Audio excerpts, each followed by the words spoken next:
What's going on, guys? Calvin here from the Tradesman Business Academy, and I wanted to give you guys a little lesson today on how to find and hire subcontractors. So whether you're already a contractor or if you're just a tradesman, well, not just a tradesman, guys, you guys matter too, right? But if you're just in a trade and you only practice as a contractor occasionally, and typically you do all your own work, that's fine too. But when you need to find a subcontractor to do a specific job, we want to give you some tips on how to find the right person. So let's just put sub tips for the sake of saving some ink, right? Okay. So how do you find a sub? The first place you want to look, you want to go into your relationships. I'm not talking about your spouse, guys. This can be your vendor, someone you previously worked with. I spelled previously wrong, guys. Somebody you worked with in the past that has done what you need them to do, or what the help you're needing on that specific job. But go to your vendors, go to your suppliers. If you do things with lumber and you need somebody to frame a wall for you, go to your rep or whoever you deal with at that company and ask them, hey, who would you recommend? Who would you put your name on the line for to help me get this wall framed out, or to help me put this roof on, or to help me build this fireplace? You want to make sure that you're dealing with somebody who's reputable, but you have to find somebody to find out if they're reputable first, which we'll get to in the second part of this, or in the second tip. But usually your vendors and your reps, they're going to want to look good. They're not going to want to just give you any fly-by-night average Joe guy. They're going to want to give you the best guy. Doesn't always mean it's the cheapest guy. And I would warn you guys against hiring the cheapest guy, because typically the cheapest guy is uninsured. He won't come back and honor his warranties, and you can run into some big headaches there. So what I like to do is find a guy, regardless of the price. I like to find a guy that is, or a company that is reputable, a company that is has the reputation with, like, in other words, they got good reviews online, or either will provide you with a few references that you could call.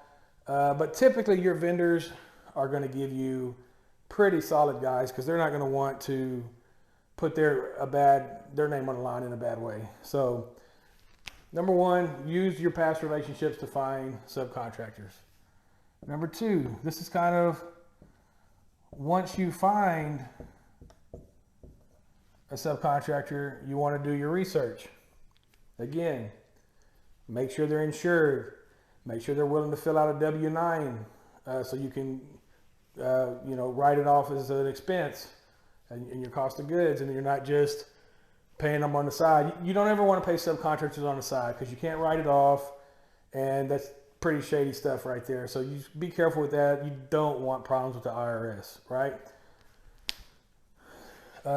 Number three, legal. I'm not talking about their legal status or whatever. That's irrelevant, as long as they're legal to work in the state, as long as they have insurance and can attain insurance, driver's licenses. I recently had to let a crew go because I found out none of them had a freaking driver's license, and they couldn't get into a neighborhood. I had no idea. And they were a good crew, but I said, come back when you get a driver's license, guys. I mean, I can't put my name on the line out there, and you can make me look bad. So make sure they're, everything's legal and up to date, and you're not putting your company name at risk. So number four is get a price list from all of your subs. So if you really want to do big numbers as a contractor, you need to know how to bid jobs without calling and relying on a subcontractor all the time. You need to know how to price. You need to get, what we do, we get any sub, especially new subs, we get them in and we set them down and we hammer out price list. And We tell them, unless we get a different price list, this is how you'll get paid. If there's extras on the job, we'll pay you the extras, but based on this price list. Make sure that you establish with them that this is how you pay, and pay them quickly. Don't make these guys wait 30 to 60 days to get a paycheck. If they knock a job out and the work is good and you've had time to go check it, pay them in that same week. When the job's done and it's inspected, pay them. And trust me, that's how you get to go to the front of the line when everybody's busy and other subcontractors or other contractors are needing your guys to come work, because subcontractors are going to work for lots of different companies. If you want to be at the top of the list to get your work done first, pay fast. When you pay fast and give them good jobs, they'll run to you. They'll reschedule other people's jobs. I'm not saying that, tell them to do that. That's their business. But if you say, hey, I got a job, and Joe Blow, contractor down the road who pays slow, has a job, guess who's going to the front of the line and get their job done first? Guess whose customers are going to be happy because of that? Yours, mine. So, but keep that in mind. So when you're looking for a subcontractor, a good one, go to your past relationships with your vendors, even with other customers. Hey, if you had a customer, say, put some turf down or something, a landscape turf, and you need that somewhere, call that customer if you have a relationship with them and say, hey, who did your turf?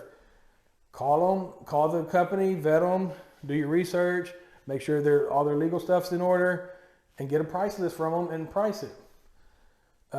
I do pools. Whenever we do a pool, I have excavators, I have a rebar crew, I've got plumbers, I've got electricians, I've got concrete guys, I've got tile guys, masons, whatever you can think of. I've got a framer for patio covers and gazebos and pergolas. We subcontract 99% of that. And we know all of our pricing. We don't have to call 10 people every time we price a pool. We got our numbers in order. We got numbers tight. That's where the price list comes into effect. True, there are going to be some specialty situations where it's like a very unique job or out of the ordinary job, or maybe a way bigger job than what you normally do. For instance, with us, our average, job, pool, our project in the backyard that we do is around $100,000. But if we have one that's $300,000, we make sure we go through that one with a fine-tooth comb, because any mistake on jobs that big is magnified and amplified, and that 1% equals a lot more on that job than 1% on a $100,000 job, even though that's, it's $1,000 versus $3,000. So we definitely got to make sure we stay tight. So, and that goes for every single one of your vendors. If it's for pergolas, get them to break it down into a square foot price.